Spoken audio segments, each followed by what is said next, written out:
Buenos días, soy el doctor Jesús Torres Espinosa. Continuamos en la clase de anatomía.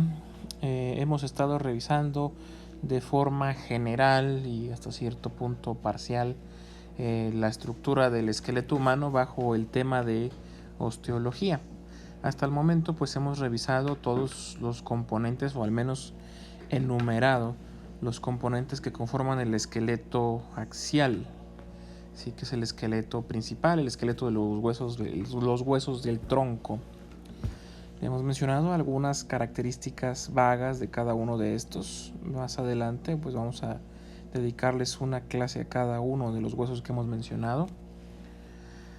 Y ahora pues toca el turno de revisar las extremidades o los esqueletos apendiculares. Como he dicho con anterioridad, tenemos 4 extremidades. Dichas extremidades pues se pueden nombrar como miembros superiores a los brazos y miembros inferiores a las piernas. De hecho es lo más correcto, miembros superiores y miembros inferiores, ¿sí? Porque el brazo es solamente un segmento del miembro superior. Ahora también se les puede nombrar haciendo alusión a de dónde parten las raíces de dichos miembros, como por ejemplo el miembro torácico se le puede llamar así porque la raíz del miembro torácico es el tórax, y al miembro pélvico pues se le llama así porque la raíz del miembro pélvico es la pelvis. Dicho esto, pues empezaremos con el miembro superior o miembro torácico. Esta miembro o extremidad superior va a estar conformada por varios huesos. En su mayoría son largos, salvo por algunos cortos que se encuentran en la mano y en la muñeca. Los segmentos que componen, los segmentos que componen al miembro superior, extremidad superior, miembro torácico o extremidad torácica, pues van a ser el brazo, el codo, el antebrazo, la muñeca, la mano y los dedos. Ahora, en cuanto a los huesos que están en estos segmentos, tenemos primero al húmero, que va a ser el hueso central del brazo, al radio y al cúbito, que son los huesos centrales del antebrazo. La articulación que se encuentra entre el húmero, el radio y el cúbito conforma el codo. En la muñeca encontramos los huesos del carpo, y la articulación del radio y el cúbito y los huesos del carpo pues forma la muñeca. La palma de la mano o la mano va a estar conformada por los huesos del metacarpo y parte de lo que serían los huesos del carpo. Y la articulación entre estos pues forma la mano, le da la flexibilidad a la mano.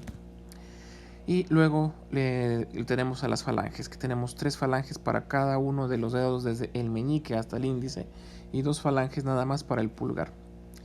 Y pues la articulación de los dedos la tenemos primero tenemos la metacarpofalángica, que es la articulación que existe entre el metacarpo y las falanges, y luego tenemos las articulaciones interfalángicas, que son las articulaciones que hay entre cada una de las falanges de los dedos. ¿Sí?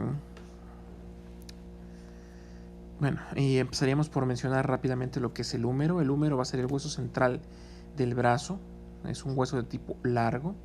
Se va a articular con la cintura escapular a través del omóplato, ¿sí? Tiene una extremidad redondeada que forma la mitad de una esfera, y eso es lo que se va a articular con el húmero, ¿sí?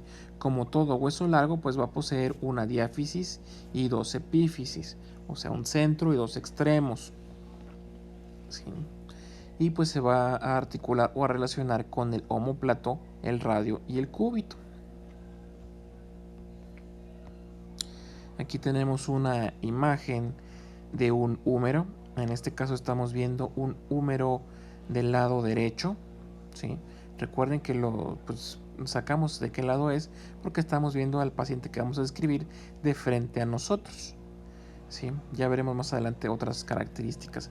Ahora teníamos o mencionamos que había una diáfisis, que es esta porción central, ¿sí? El cilindro del medio del hueso largo, y 2 epífisis. Las epífisis se van a llamar proximal y distal, siendo proximal la que más se acerca al tronco y distal la que más se aleja al tronco. O también podemos decirle epífisis caudal porque está cerca de la cabeza, epífisis cefálica porque está cerca de la cabeza, y epífisis caudal porque se encuentra alejada o hacia la cauda o cola del cuerpo. Ahora bien, recuerden también que entre las diáfisis y las epífisis tenemos una pequeña zona que en los pacientes adolescentes o niños es un cartílago, que sería la metáfisis. En esta imagen podemos observar cómo tienen relación el húmero con la escápula y la clavícula. La clavícula lo vemos aquí delante en morado. Por detrás, este hueso con forma de triángulo viene a ser el omóplato, y el húmero aquí lo tenemos. Como mencionaba anteriormente, la cabeza que articula con el omóplato es la mitad de una esfera, lo cual pues le confiere cierto arco de movimiento un poco limitado. Posteriormente pues tenemos los huesos que conforman el antebrazo. De ellos tenemos primero el radio. El radio es un hueso largo, igual que el cúbito, ambos son huesos largos. Recuerden que teníamos dos palabras, una medial y una lateral. El radio está lateral, quiere decir que se encuentra por fuera del antebrazo, mientras que el cúbito se encuentra por dentro del antebrazo. ¿Cómo podemos recordar esto? Recuerden la posición anatómica en la cual el paciente que vamos a describir está de pie frente a nosotros con las manos vueltas hacia adelante. En esa posición tenemos al pulgar vuelto de forma lateral, o sea, hacia afuera. Podemos decir como mnemotecnia que el pulgar es la antena del radio, para recordar de qué lado está el radio. Entonces el radio siempre va a estar del lado del pulgar y el cúbito siempre va a estar del lado del meñique. ¿Sí? Estos dos huesos le permiten al antebrazo, el radio principalmente, pues el radio le va a permitir al antebrazo el movimiento de supinación y pronación. Recuerden que supinación es o viene de supina o súplica, entonces es la postura en la que tenemos la mano vuelta, la palma hacia arriba, y la pronación es cuando tenemos el dorso de la mano vuelto hacia arriba. Mientras que el cúbito posee una superficie articular con forma de C, que su libro Quirós lo describe como dos apófisis o salientes dispuestas en planos perpendiculares una a la otra, que sirve a las veces de superficie articular a el húmero.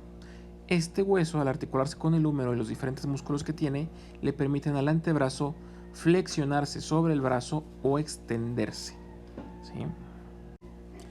Aquí, por ejemplo, observamos una vista lateral del antebrazo, principalmente pues del codo, donde tenemos a ambas articulaciones, en las articulaciones que hay entre el radio y el cúbito y la articulación que hay con el húmero. Más adelante pues vamos a analizar, cuando toque el tema, pues vamos a analizar cada uno de los movimientos que puede llevar a cabo el codo. En la anterior pues veíamos una imagen lateral del codo, ahí superpuesta con algunos músculos. En este caso vemos una vista anterior, ¿sí? Aquí está lo que les decía de que tenemos el pulgar siempre hacia afuera. Entonces el pulgar es la antena del radio, ¿sí? Donde está el pulgar siempre va a estar el radio.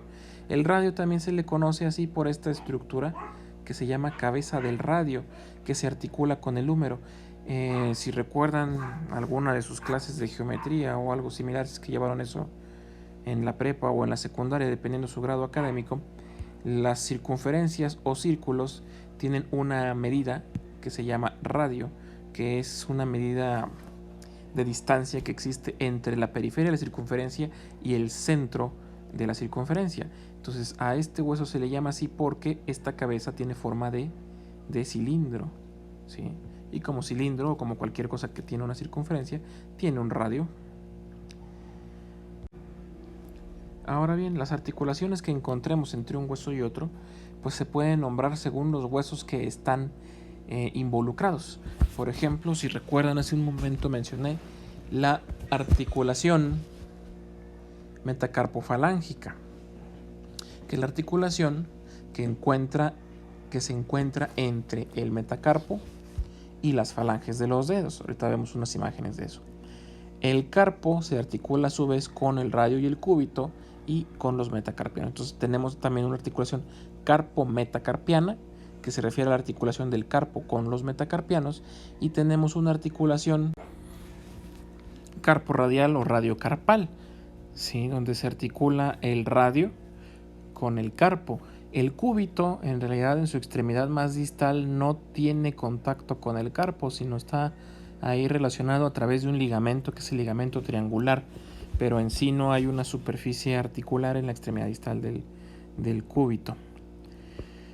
Ahora bien, en cuanto al carpo, el carpo va a funcionar como si fuera un solo hueso, pero va a estar compuesto por 8 huesos más pequeños. Son huesos cortos con forma de cubo que tienen articulaciones semimóviles fibrosas entre sí. Sí, la única más móvil pues va a ser la que tienen con el radio y con los metacarpianos. Van a estar dispuestos en 2 filas, una proximal y una distal, de 4 huesos cada una. ¿Sí? La fila proximal tiene estos huesos que se llaman escafoides, semilunar, piramidal y pisiforme, mientras que la distal, o sea la más alejada, va a tener al trapecio, trapezoide, el hueso grande y el hueso ganchoso o ganchudo. ¿Sí? Entonces estos entre sí forman una especie de hueso solo nada más entre ellos.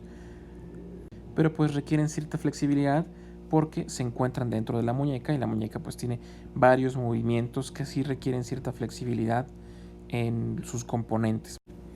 Aquí por ejemplo estamos viendo una vista frontal, ¿sí? ¿Cómo sabemos que es una vista frontal? Porque pues en la muñeca el radio es más ancho que el cúbito y aquí está el pulgar, ¿sí? Entonces esto es hacia afuera y esto es hacia adentro. Si tuviéramos un dibujo completo, aquí tendríamos el tronco del modelo anatómico. En esta imagen pues lo que podemos utilizar para que vean es cómo se juntan el macizo carpal de los 8 huesos. Entonces tenemos una hilera proximal aquí en rojo y una hilera distal aquí abajo en azul. Y estos de aquí abajo en morado vienen a ser los metacarpianos, los que van a formar ya el esqueleto de la palma de la mano. Y por ejemplo, pues la articulación que hay entre los diferentes metacarpianos pues se llama articulación intermetacarpiana. Aquí podemos de igual manera observarlos un poco separados, los 8 huesos que forman el macizo carpal. ¿Sí? Todos con sus nombres. Más adelante pues veremos la relación de cada uno, con qué se articula y qué se inserta en cada uno de ellos. Luego seguirían los metacarpianos, que vienen a ser unos huesos largos que van a formarnos la palma de la mano. En su porción proximal se van a articular entre sí y con los huesos de la fila distal del carpo, mientras que en su porción más distal se van a articular con la base o cola de la primera falange o falangina. Digo falange, ¿sí? Que ya sería la raíz de los dedos. En esta tabla pues podemos observar lo que son las articulaciones de cada uno de los metacarpianos con relación a los huesos del carpo. Ahora, las falanges pues van a constituir el esqueleto de los dedos. Aquí vemos una vista anterior, ¿sí?, de la mano derecha, perdón, de la mano izquierda. Los dedos pues van a tener sus nombres propios cada uno, siendo pulgar, índice, este que dice aquí mayor pues nosotros lo conocemos como dedo medio, lo cual es correcto, anular y dedo meñique. Cada uno de estos 4 tienen 3 falanges. El pulgar solo tiene 2 falanges y se pueden llamar como falange primera, segunda y tercera, o falange, falangina y falangeta, siendo la falange la más proximal y la falangeta la más distal. Y pues obviamente la falangina va a ser el medio.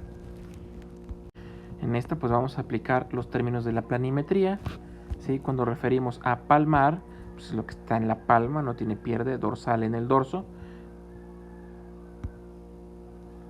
Proximal, lo que se acerca más hacia la muñeca, y distal, lo que se aleja de la muñeca o se acerca más a los dedos. También podríamos usar, es válido utilizar craneal y caudal. ¿Sí? Craneal lo proximal, caudal lo distal. Ahora pasamos a la extremidad inferior, ya para terminar este recuento rápido de los huesos que conforman el esqueleto. Vamos a tener los segmentos que conforman el miembro pélvico. Tenemos el muslo, tenemos la rodilla como articulación, la pierna, el tobillo, el pie y los dedos, ¿sí? En este caso el carpo va a ser sustituido por el tarso y el metacarpo por el metatarso. Tenemos primeramente las articulaciones. Tenemos una articulación en la raíz, que es la articulación del fémur con el hueso coxal. En la rodilla es la articulación del fémur con la tibia. Y en el tobillo tenemos la articulación del astrágalo, que así se llama el hueso que compone el tarso, uno de los huesos grandes del tarso, entre la tibia y el peroné, ¿sí? El fémur va a ser el hueso más largo de todo el cuerpo, es el más grande, con mayor volumen y mayor dureza. Y como todo hueso largo va a tener una epífisis, una diáfisis y dos epífisis, y se va a articular con un pequeño huesecillo que es la rótula, que es el que nos permite mover con cierta facilidad el muslo, la pierna, que nos permite flexionar o extender la pierna sobre el muslo.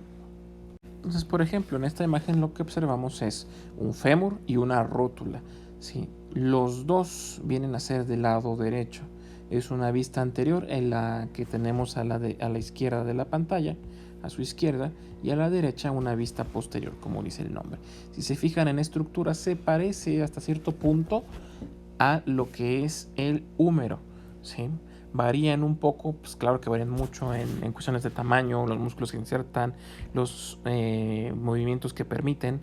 Y aquí abajo pues vemos la rótula, que es un pequeño hueso, en su gran mayoría compuesto por tejido esponjoso y una delgada capa de tejido compuesto. Aquí podemos ver una imagen a detalle de lo que es la articulación de la rodilla. Si se fijan, por encima de la rótula se va a encontrar en la superficie anterior del fémur, sube y baja por un ligamento rotuliano. Esta de aquí abajo es la meseta tibial, ¿sí? Y va a estar pues unida al fémur a través de los ligamentos cruzados y los ligamentos laterales. Y en el centro tenemos una estructura cartilaginosa con forma de anillo o semidiscoide, que son los meniscos, que sirven de amortiguador al espacio que se encuentra entre el fémur y la tibia. A diferencia de la articulación del antebrazo, esta rodilla no nos permite rotar, no nos permite mucha rotación, como en el caso de la palma de la mano, ¿sí? Que es prácticamente una rotación de 180 grados hacia de palmar o hacia dorsal.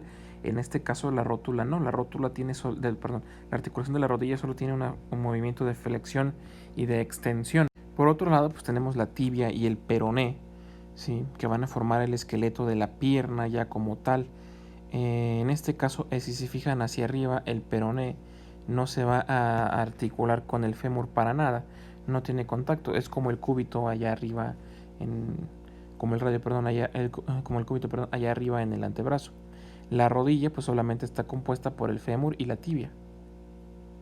Y hacia abajo, ahí sí, resulta que la tibia y el peroné forman dos estructuras que se llaman maleolos, que su función es abrazar al hueso que entra ahí del pie y pues permitir una extensión y flexión. No tenemos tenemos una rotación muy limitada y no hay una rotación tan grande como con la mano, con el pie. Son más permitidos ahí los movimientos de extensión y de flexión nada más. Luego, posteriormente, en el tobillo inicia lo que sería el tarso. El tarso va a formar parte del tobillo, al menos por el hueso astrágalo, y de ahí más va a formar el resto de la estructura del pie, parte de la raíz del pie. Este va a ser un grupo de 7 huesos. Se pueden considerar huesos cortos, aunque algunos autores lo consideran huesos irregulares, como el astrágalo o el calcáneo, que tienen unas formas un poco caprichosas, ¿sí? El astrágalo está prácticamente diseñado para servir como extensión y flexión del pie. Van a estar formados o dispuestos igual en 2 hileras, como en el caso de los huesos del carpo. Una fila posterior, caso no son filas proximal y distal, sino una fila posterior y una fila anterior. Porque pues, si fijamos en el pie ya no se extiende más abajo, o sea, ya es el tope del cuerpo cuando está en bipedestación.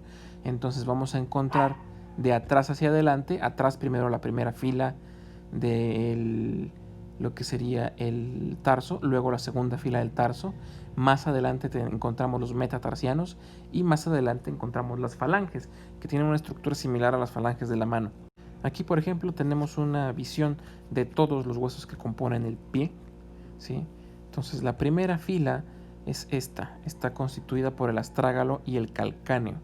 La segunda fila sería esta, que está formada por el escafoides, el cuboides y las cuñas, ¿sí? Son 4 cuñas. Y se pueden nombrar como 1, 2, 3, 4. 4 cuñas. De estas cuñas se va a desprender o se va a articular ahora los metatarsianos, que si se fijan son huesecillos largos muy parecidos a los metacarpianos. y después de estos metacarpianos lo que sigue ya son las falanges de los dedos. Las falanges van a ser muy similares a las de las manos, a lo mejor más cortas y con menor movimiento, pero resulta que igual que en la mano, el pulgar solo tiene 2 falanges, mientras que los demás dedos tienen 3. En este caso pues podríamos nombrarle pulgar, pero lo normal es llamarlos ortejos. Primer ortejo, segundo ortejo, tercer ortejo, cuarto y quinto ortejo. Los vamos a nombrar en orden de 1 a 5 de forma medial a lateral. Y pues con esto terminamos este breve sumario de los huesos que vamos a estar revisando a lo largo del curso de osteología. Ya que terminemos de revisar los huesos, iniciaremos ahora con lo que correspondería a la miología, a estudiar ahora los músculos que se insertan sobre dichos huesos.